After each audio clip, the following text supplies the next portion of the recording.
Nothing will crush a real estate investor's spirit like landlord stress.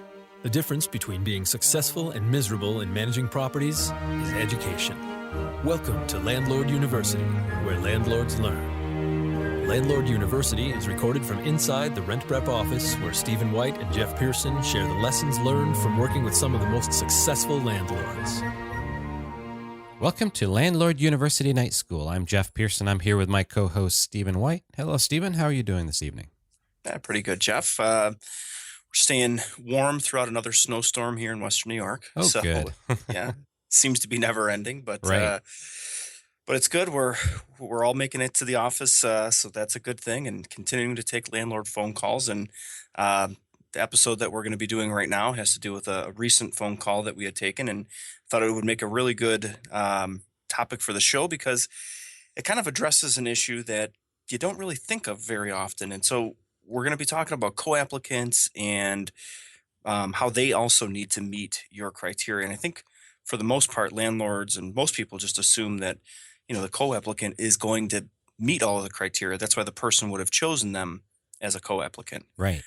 And that's not always the case. So we had a situation where the landlord had called and said, I ran this co-applicant, and there's some things on here that really concern me. Can you walk me through and tell me what you think? So we were looking at, bankruptcy and a handful of judgments, and the nail in the coffin for me was the an eviction that was on there.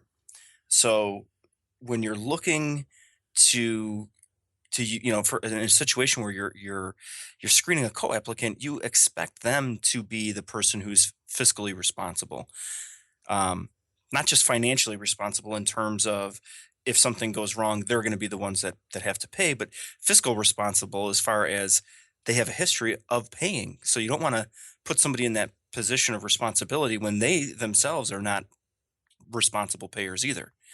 And so the landlord was just sort of confused, even though it seemed really obvious. Okay, well, this guy didn't meet your criteria, and the applicant didn't meet the criteria. So that now you've got the applicant plus the co-applicant. This is a very definite no. But I think the landlord was just kind of thrown off by the fact that, again, the co or the co-signer, the co-applicant, didn't have the background to carry that applicant like the landlord had expected. Right. Well, I guess you could look at it two different ways. You could think, well, a co-applicant might not have the credentials or the background that the applicant has, and that's the reason why they're second on the list. So you like buying a car, you put the person with the better credit history on first, and then the co-applicant is the person with not as good of a history. But in this situation, like you said, both the applicant and the co-applicant were definite no's. It wouldn't matter if either one of them had applied individually. If they're a no, they're a no. And for what we're looking to do as landlords, I would think in most situations, if the co-applicant can't qualify by themselves, then I would say it's a done deal. And very often you have two people who are applying together because they need the money. They pool their money together to be able to meet the financial criteria to be able to rent the unit. But if they don't have the background, that's a bigger story. Right.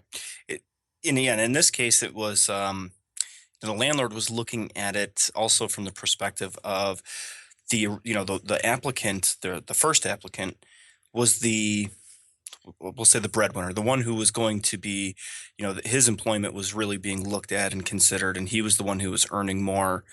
And then you've got the co-applicant who was sort of just being looked at as, should be easy to pass through, I think. And then when it came back, the landlord wasn't sure, well, should I look at the person who is making more, the primary income, but these people weren't married, they were roommates. I think there was a much higher likelihood that one may be left without the other, so you have to, like you said, you have to consider both of them at that point. Whether you have one stronger or not, both of their backgrounds have to be considered for sure. That's right. Because, if the applicant, let's say the applicant was good and clean, everything worked out well for that person. The co-applicant had all of these judgments and eviction and all of that. And then the applicant moves out. Now you have the co-applicant living in your unit. And what are you going to do? It makes it a tough situation. And that's where, by doing these background checks, making sure you know who these people are and what their backgrounds are, you can make that determination in advance. You don't get stuck with it. Yeah. And a lot of times, what we see is if, a big warning sign would be if somebody doesn't want you to search the co-applicant, because there's usually a pretty good reason. There's usually a good reason if they don't want you to do a background check. There's a lot of times there's something that they're hiding. They don't want it to, they don't want you to look up their information.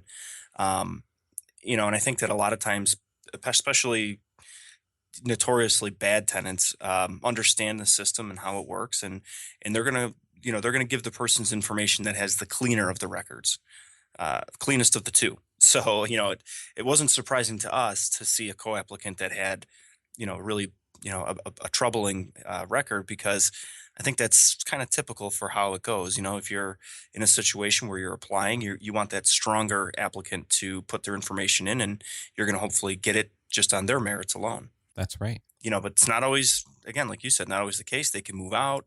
They could be just bad news by association, that, you're living with somebody that had gone through an eviction or has a long history of evictions.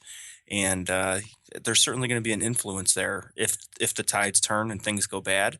I think that's, that person's not going to be the best influence on the renter that you want to step up and do the right thing and make arrangements, or, try to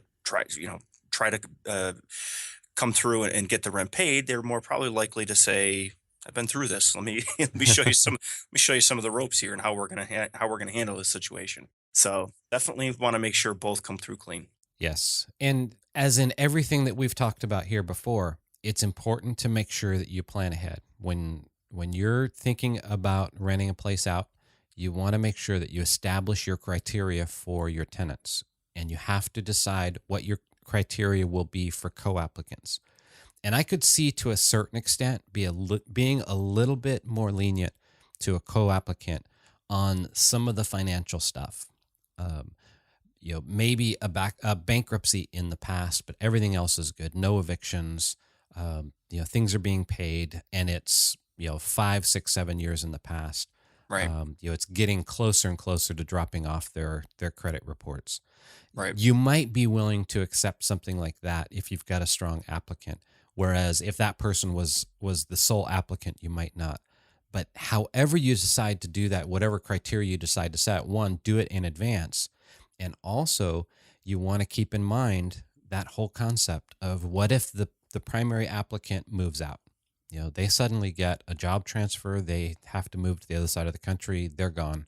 And now you have that co-applicant. Would you be comfortable with that person being the primary tenant? Even if they brought in a roommate, they're still the ones that are paying the bills until they get that other roommate in.